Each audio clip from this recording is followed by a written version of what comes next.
বর্ষাকালে এই জায়গাটি প্রাণবন্ত থাকলেও শুষ্ককালে তেমন কাউকে আর দেখা যায় না। আর আমরা বর্তমানে যে জায়গাটিতে বসা আছি এটি হচ্ছে নিকলি উপজেলার নিকলি বেড়িবাঁধ।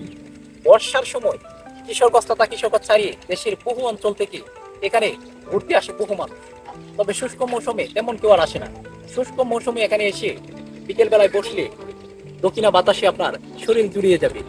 সেই সাথে আপনার চোখে পড়বে হাওরের কর্মব্যস্ততা, চাষাবাদ, মানুষের জীবন প্রণালী, হাওরের জীবন প্রণালী, তা আপনি দেখলে মুগ্ধ হয়ে যাবেন।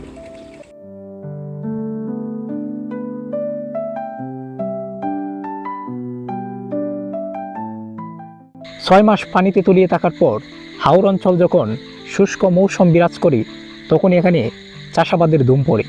আর বর্তমানে চাষ হচ্ছে মরিচ এবং ভুট্টা।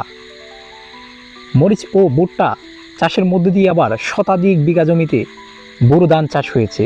আর অন্যদিকে ভুট্টা ও মরিচ নেওয়াতে কৃষকরা ব্যস্ত হয়ে পড়েছে, কারণ ফসল গড়ে তোলাই এখন তাদের মূল লক্ষ্য।